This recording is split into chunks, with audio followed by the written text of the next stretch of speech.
Good morning everyone. चलिए तो शुरू करते हैं अपने ऑनलाइन क्लास की शुरुआत। और आज है वेंसडे। हमेशा की तरह शुरुआत करेंगे वर्ड्स ऑफ द डे से। सबसे पहला है, ये बहुत ही ज़्यादा इम्पोर्टेंट है और वो है विटिश, है ना। विटिश मैंने 2 ही स्टार वाला के दिया है। विटिश मीन्स होता है गेहुआ रंग। अब इसमें आप कहेंगे कि इसमें क्या खास है, तो देखिए आप गोरे की अंग्रेज़ी, हालांकि वो आगे दिया हुआ है फेयर होता है जानते हैं, काले की अंग्रेज़ी जो है वो ब्लैक होता है जानते हैं, लेकिन गेहुआ रंग आप नहीं जानते हैं। ज़्यादातर आप लोगों में से लोग नहीं जानते और गेहुआ सबसे ज़्यादा ज़रूरत है, क्योंकि हमारे आप में से सबसे ज़्यादा लोग जो होते हैं वो इसी कलर के होते हैं, विटिश कलर के होते हैं, गेहुआ रंग के होते हैं, जो ना गोरे होते हैं ना काले होते हैं। ठीक है। हाँ, काले में फिर अलग 2 प्रकार होते हैं। आज मैंने उसका नहीं लिखवाया, नहीं होगा तो मैं उसका लिखवा दूंगा, अभी आपको पढ़ाने के क्रम में ध्यान आ गया है।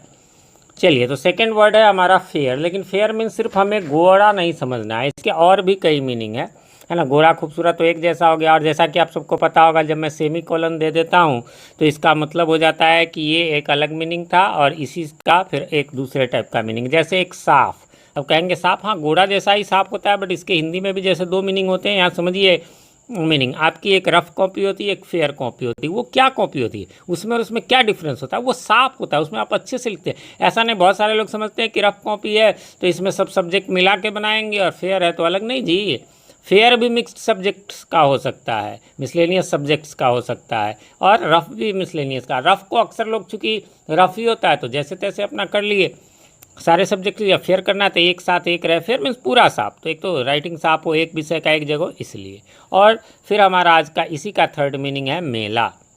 ठीक है, मेला फेयर का, जो ये मेला लगते हैं वो फेयर ही होते हैं। और लास्ट बट नॉट लिस्ट, इसके चौथे मीनिंग भी है उचित। अब कहेंगे ये क्या है, बहुत इंपॉर्टेंट वर्ड है, फेयर प्राइस शॉप। सुना है आपने, शायद स्टोरी में सुना हो। हर गांव हर मोहल्ले में ये शॉप होते हैं, हर गांव में एक से ज़्यादातर ही होते हैं, हर मोहल्ले में हर वार्ड में एक से ज़्यादा होते हैं। क्या? तो जिसको मैंने लास्ट डे पढ़ाया था, कोटा। कोटा नियतांश था, यानी कि fixed portion to be taken या कंट्रीब्यूटेड था, यानी कि नियतांश था। नियतांश जो हम लेते हैं कोई फिक्स्ड, जैसे चावल गेहूँ हम जो है 10 किलो महीने का मिलता है तो हर महीने 10 किलो, तो इसलिए उसको कोटा कहते हैं। बाकी उसका नाम है फेयर प्राइस शॉप, उचित मूल्य की दुकान। और उसके ऊपर क्या लिखा रहता है? जन वितरण प्रणाली के अंतर्गत उचित मूल्य की दुकान। तो वही होता है, वो जन वितरण प्रणाली के अंतर्गत है, बट वो फेयर और फेयर प्राइस शॉप हुआ इसकी इंग्लिश। दूसरी बात, कभी कभी पेपर में आप देखेंगे फेयर प्राइस डीलर्स एसोसिएशन किया, जैसे मीटिंग हुई, उन्होंने ऐसे मांग किया, उन्होंने धरना दिया, तो ये हिंदी अखबारों में भी ये रहती है, fair price shop dealers association, या शॉप नहीं भी लगता, डीलर्स एसोसिएशन। ठीक है, तो याद रखेंगे।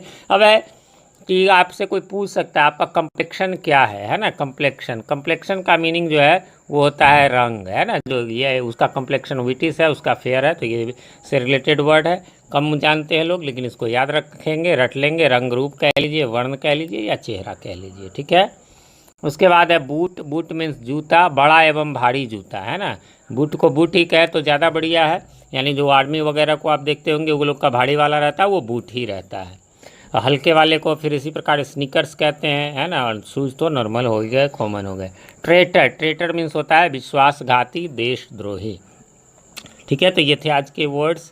जैसा कि आप सबको मालूम होगा, कुछ चर्चाएं हैं जो मैं कर लूँ। अभी हमारा लॉकडाउन हट गया है, बट नाइट कर्फ्यू जारी है। वैसे प्रशासन के हिसाब से और या सरकार के हिसाब से भी आप सबको पता है कि कोचिंग स्कूल तो अगले 2-3 महीने खुलने के कोई चांसेस नहीं है। यूँ मान के चलिए इस साल शायद ही खुले, बट हमारे कोचिंग्स खुलेंगे। थोड़ा देख लेते हैं, बहुत सारे कोचिंग्स आज से खुल गए हैं, कल से ही समझ लीजिए खुल गए हैं, कल परसों से। तो उनको मैं ऑब्ज़र्व कर रहा हूँ कि क्या सिचुएशन है, कैसे बच्चे आ रहे हैं, कैसे कोई ये तो नहीं हो रहे। उसके बाद जो है वो देखा जाएगा, है ना। हो सकता है कि नेक्स्ट वीक से शुरू करें, बट पहले बालूघाट शुरू होगा, उसके बाद बोछार शुरू होगा, है ना। और अभी घबराना नहीं है आपको। मुझे लगता है कि एकदम सेम टू सेम आपको कोई डिफरेंस नहीं आ रहा है। आपको लगता होगा बस चेहरा मेरा नहीं आता, बाकी जो है जैसा बोर्ड पे पढ़ते थे वैसा चल रहा है। एक रह गया लिटरेचर का, तो वो चाहे बिहार बोर्ड 11th हो, चाहे बिहार बोर्ड 12th हो, चाहे CBSE 12th हो, उसको मैं अलग से कराऊंगा, सिर्फ उसमें ज़रूरत है। बाकी आप देख ही रहे हैं, कोई ऐसा नहीं है, टेंस वाइज नहीं।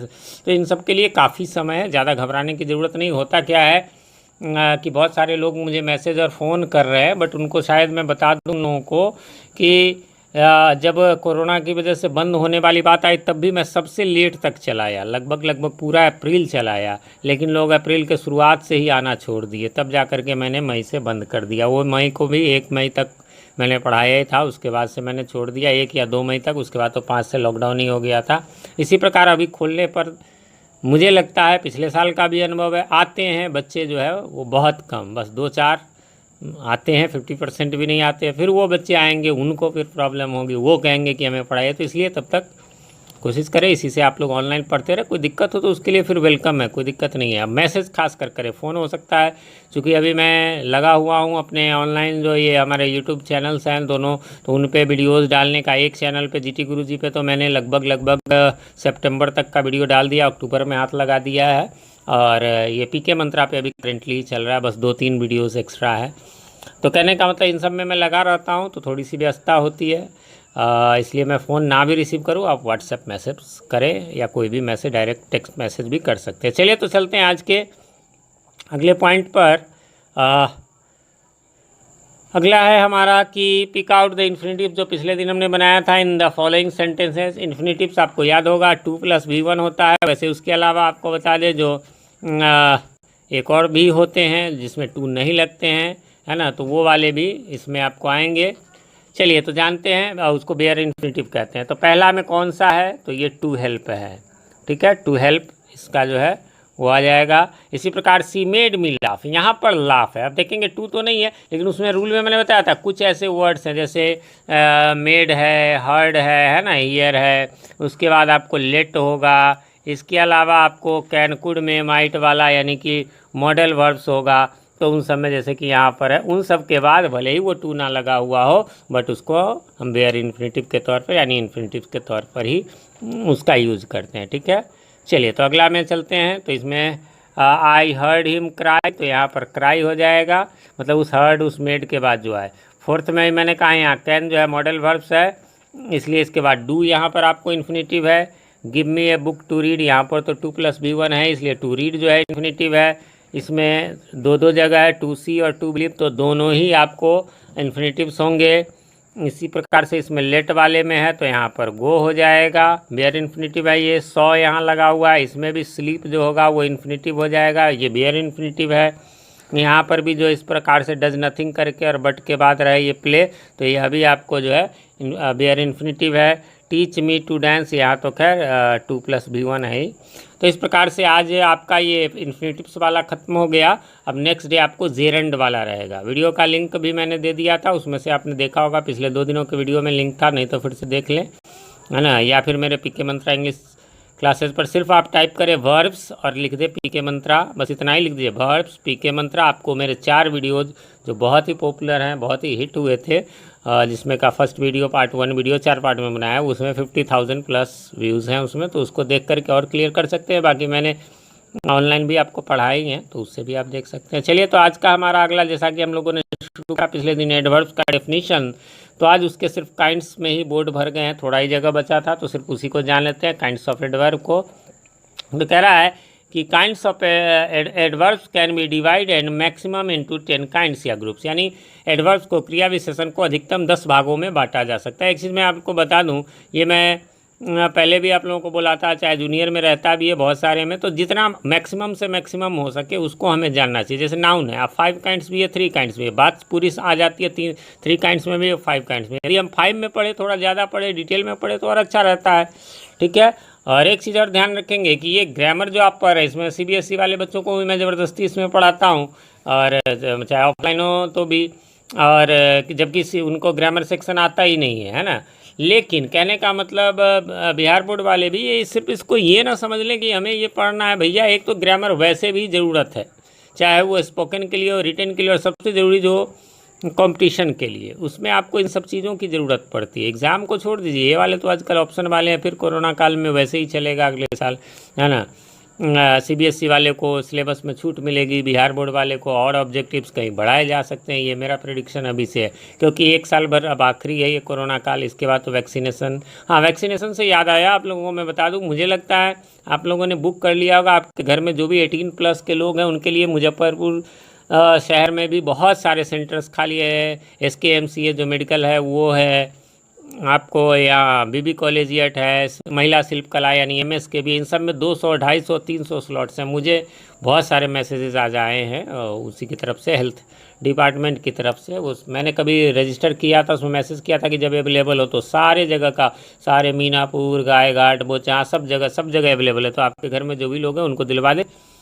फिर क्या होगा कि इस साल आते आते, इस साल के लास्ट तक जो है, दिसंबर तक गवर्नमेंट ने भी कहा है, या मान लीजिए चलिए जनवरी तक 70% लोगों का वैक्सीनेशन हो जाएगा। 80% का किसी भी देश में जहाँ 70%, 75% हो गया, उसके बाद उस देश में इवन कि लॉकडाउन तो छोड़ ही दीजिए, मास्क लगाना भी अनिवार्य नहीं रहता है। तो उम्मीद करते हैं इसलिए ज़्यादा से ज़्यादा लोग इसको लें, अच्छा है, कुछ भी नहीं। वो खान सर ने एक बड़ी अच्छी बात कही थी, उस बात को मैं सपोर्ट करता हूँ कि जब गुटखे पर, शराब पर और ना सिगरेट पर ये लिखे रहते हैं कि जानलेवा हो सकता है, उसको तो आराम से लोग लेते हैं। लेकिन वैक्सीनेशन को बड़े बड़े वैज्ञानिक, प्रधानमंत्री, बड़े बड़े नेता ये सब कह रहे हैं कि जान बचाने वाला है, तो लोग नहीं ले रहे हैं। तो ऐसा नहीं, किसी प्रकार की कोई शंका नहीं, नॉर्मल हल्की बुखार, सिरदर्द ये सब हो सकता है, वो कोई नॉर्मल सी बात है।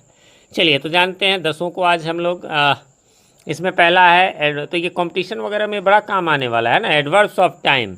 तो कालवाचक क्रिया विशेषण, कालवाचक, देखिए इसमें से कुछ हैं जो एकदम आपको जानना चाहिए, कुछ नहीं भी जानेंगे। इसमें से एक ये भी है, एडवर्ब्स ऑफ प्लेस, स्थानवाचक क्रिया विशेषण। एडवर्ब्स ऑफ नंबर, अच्छा कुछ बुक में इसी नंबर को फ्रीक्वेंसी भी कहता है, हिंदी में नाम थोड़ा अलग अलग भी हो सकता है, संख्यावाचक, आवृत्तिवाचक, लेकिन जो फर्स्ट में मैंने लिखा है उस नाम को भी केवल आप याद रख सकते हैं। इसी प्रकार फोर्थ में एडवर्ब्स ऑफ डिग्री या क्वांटिटी, इसमें भी वही बात है, लेकिन इसमें हिंदी एक ही है, परिमाणवाचक है ना, तो डिग्री भी और ये भी। एडवर्ब्स ऑफ रीजन, कारणवाचक, ये कोई खास इंपॉर्टेंट नहीं है। 1 से 4 तक का तो आपको बहुत इंपॉर्टेंट है, उनको तो आपको जानना ही चाहिए, बट 5 से उतना ज़्यादा नहीं है, लेकिन फिर भी हमें यदि जानते हैं तो मतलब ठीक है। और भी है आगे, एडवर्ब्स ऑफ रीजन, कारणवाचक, ये भी रटंत विद्या, बस थोड़े से होंगे। 6th जरूर है, सबसे इंपॉर्टेंट है, सबसे एकदम VVI मान लीजिए, एडवर्ब्स ऑफ मैनर, रीतिवाचक है ना, हाउ से जो जवाब पूछते हैं। फिर 7th उतना इम्पोर्टेंट नहीं है, बट आपको ये अलग बनाएगा लोगों से। क्यों? इस काइंड्स को जानने का, ये अच्छे पढ़े लिखे लोग, टीचर्स लोगों में से भी ज़्यादातर को नहीं पता है adverbs of affirmation and negation के बारे में। मतलब कहने का मतलब ये काइंड्स नहीं पता, ये नहीं। जैसे इसका उदाहरण क्या होता है पता है? येस, नो, नेवर, है ना, सर्टेनली। अब बताइए, येस आपसे कोई पूछ दे कि येस, आप पूछ के देख लेना, या अपने फ्रेंड से कहना, अपने टीचर से पूछे, येस कौन सा पार्ट्स ऑफ स्पीच है, नहीं पता रहेगा।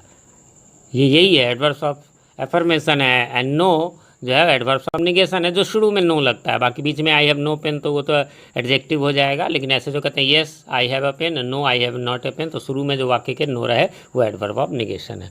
रिलेटिव एडवर्ब बहुत ज़्यादा जरूरी नहीं है, संबंधवाचक, ये प्रोनाउन की तरह ही, रिलेटिव प्रोनाउन की तरह काम करता है। अगला भी इंटेरोगेटिव एडवर्ब, यह भी जो है वो प्रोनाउन वाले की तरह काम करता है, बस एक्सक्लामेटरी थोड़ा सा अलग होता है, या यूँ कह लीजिए वो भी प्रोनाउन की तरह ही होता है, तो इसमें कुछ खास नहीं है।